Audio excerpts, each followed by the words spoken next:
বলিউডে রিসেন্টলি একটা movie release হয়েছে যেটা নিয়ে সোশ্যাল মিডিয়া দুভাগে বিভক্ত হয়ে গেছে। এক ভাগ জনগণের মত হলো অসাধারণ মুভি এবং অসাধারণ অভিনয়, আরেক ভাগে জনগণের মত হলো সিনেমাটিতে ইতিহাস নিয়ে ভুলভাল তথ্য দেওয়া হয়েছে। মুভির নাম স্বতন্ত্র বীর সাভারকার। সিনেমাটিতে মূল চরিত্রে অভিনয় করেছেন রণদীপ হুডা। না, আমার ইন্টারেস্ট এই সিনেমার আলোচনা নয়। আমাদের আজকের পর্ব ভিডি সাভারকারকে নিয়ে, আরো প্রিসাইজলি বললে ভিডি সাভারকারের স্বাধীনতা সংগ্রামে অবদানের পর্যালোচনা করা।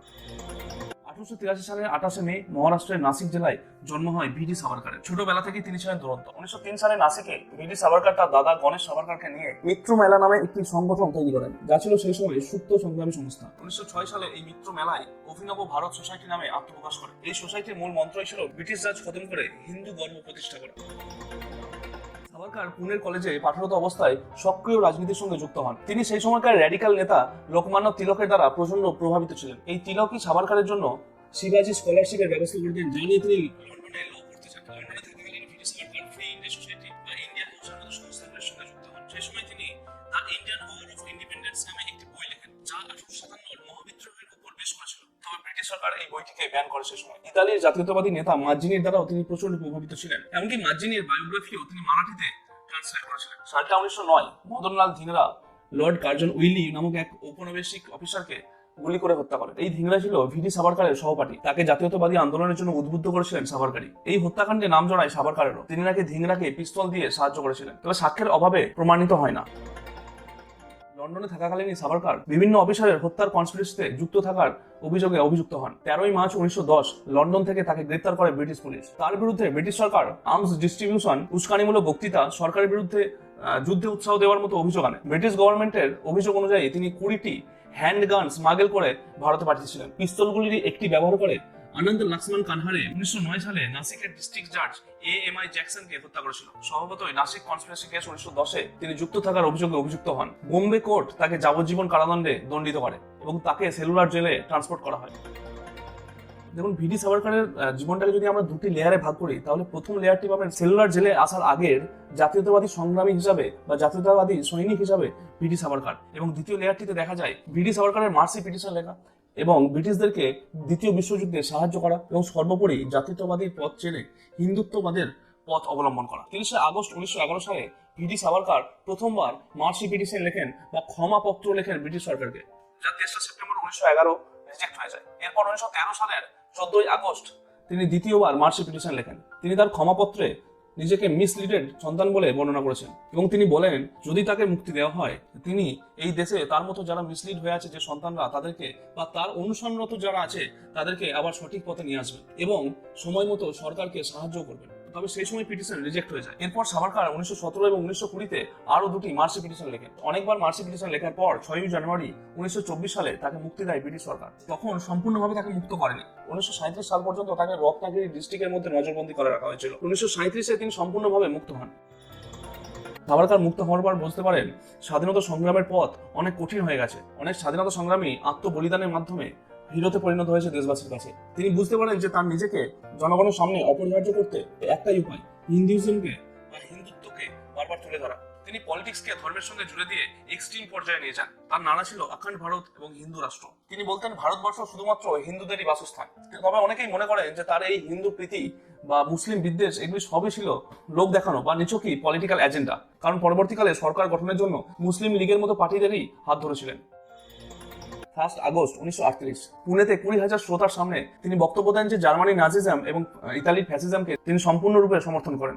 এমনকি তিনি নেহেরুর সমালোচনা করেছিলেন, কারণ নেহেরু জার্মানি এবং ইতালির নিন্দা করেছিল সেই সময়। এমনকি সাভারকার হিটলারের অ্যান্টি জিউস পলিসিরও সমর্থনে ছিলেন। 1939 সালে তার একটি বক্তব্যে তিনি বলেছিলেন জার্মানরা এবং জিউসরা মিলে কোনোদিনই একটি দেশ গঠন করতে পারে না। তবে দ্বিতীয় বিশ্বযুদ্ধের পর তিনি আবার জিউসদের পক্ষ নেন। এমনকি তিনি 1947 সালে তার একটি চিঠিতে জিউসদের দেশ ইসরায়েল গঠন নিয়েও আনন্দ প্রকাশ করেন এবং তাদেরকে অভিনন্দনও জানান। সাভারকারের প্রথম দিকে লেখায় স্বাধীনতা সংগ্রামের কথা পাওয়া যায়, হিন্দু মুসলিম ইউনিটির কথা পাওয়া যায়, কিন্তু 1921-22-এর পর থেকে তার লেখায় ইন্ডিয়া থেকে শিফট করে হিন্দুর উপর ফোকাস করতে শুরু করেন। 1937 সালে আহমেদাবাদের হিন্দু মহাসভার 19তম সেশনে তিনি একটি বক্তৃতা দেন। তিনি বলেন এটা হিস্টোরিক্যাল ফ্যাক্ট যে আমরা দুটি নেশন হিসেবে পাশাপাশি বসবাস করছি, হিন্দু এবং মুসলিম, এবং বলেন যে আমার জিন্নার সঙ্গে কোনো বিরোধ নেই। জিন্না যে মুসলিম রাষ্ট্র দাবি করছে সেটাকে তিনি সম্পূর্ণরূপে সমর্থন করেন। পরবর্তীকালে সাভারকার 1943 সালে 15 আগস্ট নাগপুরের একটি সভায় শিখদের জন্য শিখিস্তানেরও তদবির করেন। অনেকে আমার সঙ্গে একমত হয়তো হবেন না, কিন্তু বিনায়ক দামোদর সাভারকারের মহিলাদের প্রতি ধারণাও ছিল অতীব সাধারণ। ঐতিহাসিক বিনায়ক চতুর্বেদী লিখছেন যে 1937 সালে একটি স্পিচে সাভারকার বলেছেন, kitchen and children are the main duties of women. যদিও সাভারকার তখনকার র্যাডিক্যাল নেতা তিলকের মতো অতটা কঠোর ছিলেন না মহিলাদের প্রতি, তিনি মহিলাদের শিক্ষা গ্রহণেও কোনো রকম আপত্তি করতেন না। সাভারকার একটি এসে লিখেছিলেন উমেন্স বিউটি অ্যান্ড ডিউটি নামে। এসেতে তিনি লিখেছেন, ডোমেস্টিক ডিউটি হলো মহিলাদের মূল দায়িত্ব। যদি কেউ এই ডোমেস্টিক ডিউটি পালন করতে অস্বীকার করে বা অবাঞ্ছিত মনে করে, তবে সেই মহিলা নাকি মোরালি গিল্টি। একবার ভেবে দেখুন, যে সময় সুভাষচন্দ্র বোস তার আজাদিন বাহিনীর একটা ব্যারাক সম্পূর্ণরূপে মহিলাদেরকে নিয়ে গঠন করছেন, যে সময় মহাত্মা গান্ধীর সত্যাগ্রহে অসংখ্য নারীরা অংশ নিচ্ছে, যে সময় সূর্য সেনের সাথে প্রীতিলতা ওয়েদার কাঁধে কাঁধ মিলিয়ে লড়াই করছে, সেই সময় ভিডি সাভারকারের এই ধারণা অনেকটা ক্লিশে লাগে না?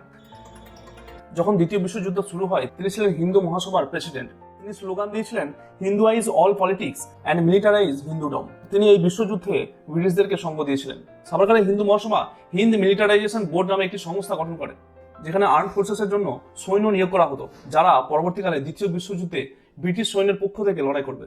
ইভেন যখন কংগ্রেস 1942 সালে কুইট ইন্ডিয়া মুভমেন্ট লঞ্চ করে, সেই সময় তিনি কংগ্রেসের নিন্দা করেন এবং প্রত্যেক হিন্দুর কাছে আপিল করেন তারা যেন কোনোভাবে ব্রিটিশ সরকারের সঙ্গ ছেড়ে না দেয়, তারা যেন দ্বিতীয় বিশ্বযুদ্ধের লড়াই থেকে পিছিয়ে না আসে এবং কোনোভাবেই যেন গভর্নমেন্টের বিরুদ্ধে না যায়। 1937 সালে প্রভিন্সিয়াল ইলেকশনে ইন্ডিয়ান ন্যাশনাল কংগ্রেস বড় জয় পাওয়ার পরও 1939 সালে মিনিস্ট্রি থেকে কংগ্রেসের প্রতিনিধিরা পদত্যাগ করে, কারণ ইংরেজ সরকার দ্বিতীয় বিশ্বযুদ্ধের লড়াইয়ে কোনো রকম আলোচনা ছাড়াই ভারতকে সামিল করেছিল। এই সুযোগ কাজে লাগিয়ে সাভারকারের হিন্দু মহাসভা মুসলিম লীগের সঙ্গে হাত মিলিয়ে বিভিন্ন প্রভিন্সে সরকার গঠন করে।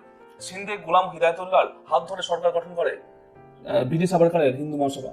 1941 সালে বাংলায় ফজলুল হকের হাত ধরে সাভারকার, এবং 1943 সালে সর্দার ঔরঙ্গজেব খানের হাত ধরে উত্তর পশ্চিম প্রভিন্সে সরকার গঠন করে ভিডি সাভারকারের হিন্দু মহাসভা। 1947 সালে আমাদের দেশ স্বাধীন হয় এবং 30 জানুয়ারি 1948 নাথুরাম গোডসে আমাদের দেশের পিতা, ফাদার অফ নেশন, মহাত্মা গান্ধীকে গুলি করে হত্যা করে। এই হত্যাকাণ্ডে নাম জড়ায় ভিডি সাভারকারের। 5 ফেব্রুয়ারি 1948 শিবাজি পার্কে তার নিজ বাসভবন থেকে তাকে অ্যারেস্ট করে পুলিশ। পরবর্তীকালে এভিডেন্সের অভাবে তিনি ছাড়া পেলেও তার জীবনের সঙ্গে গান্ধী হত্যার কালি চিরকালের জন্য লেগে যায়। অনেকেই বিশ্বাস করেন এই হত্যার প্ল্যানিং এ সামিল ছিলেন ভিডি সাভারকার। ভিডি সাভারকার তার ফলোয়ারদের কাছে বীর সাভারকার নামে পরিচিত, তবে এই বীর উপাধিটা তাকে অন্য কেউ দেয়নি। তিনি নিজেই এই বীর উপাধি গ্রহণ করেছিলেন। তিনি নিজেই তার অটোবায়োগ্রাফিতে নিজেকে বীর বলে সম্বোধন করেছিলেন। 1970 সালে একটি পোস্টেড স্ট্যাম্প তার নামে রিলিজ করে প্রথম ভারত সরকার। 2002 সালে পোর্ট ব্লেয়ার এয়ারপোর্টের নাম পরিবর্তন করে রাখা হয় বীর সাভারকার ইন্টারন্যাশনাল এয়ারপোর্ট। 2001 সালে বীর সাভারকার নামে একটি মারাঠিতে মুভি রিলিজ হয় তার জীবনীর উপর। আবার 2024 সালে স্বতন্ত্র বীর সাভারকার নামে হিন্দিতে একটি মুভি রিলিজ হয়েছে তার জীবনীর উপর। যদিও মুভিটিতে সত্য কতটা দেখানো হয়েছে তা নিয়ে অনেক দ্বিমত আছে। যেমন ভারতের স্বাধীনতা সংগ্রামীদের ইতিহাসে সব থেকে গ্রে ক্যারেক্টার হলো ভিডি সাভারকার। তিনি অনেকের কাছে বেঁচে আছেন স্বাধীনতা সংগ্রামী হিসাবে, আবার অনেকের কাছেই বেঁচে আছেন গান্ধীজির হত্যার ষড়যন্ত্রকারী হিসাবে। তিনি কতটা সংগ্রামী বা কতটা ষড়যন্ত্রকারী সেটার বিচার আপনাদের কাছে ছেড়ে দিলাম। আমরা আমাদের পর্ব আজ এখানে শেষ করছি। যদি পর্বটি ভালো লাগে অবশ্যই লাইক এবং শেয়ার করবেন, আর আমাদের পথ চলার সঙ্গী হতে আমাদের চ্যানেলটিকে সাবস্ক্রাইব করুন। দেখা হচ্ছে আপনাদের সাথে পরের পর্বে অন্য কোনো গল্প নিয়ে, অন্য কোনো বিষয় নিয়ে। Goodbye.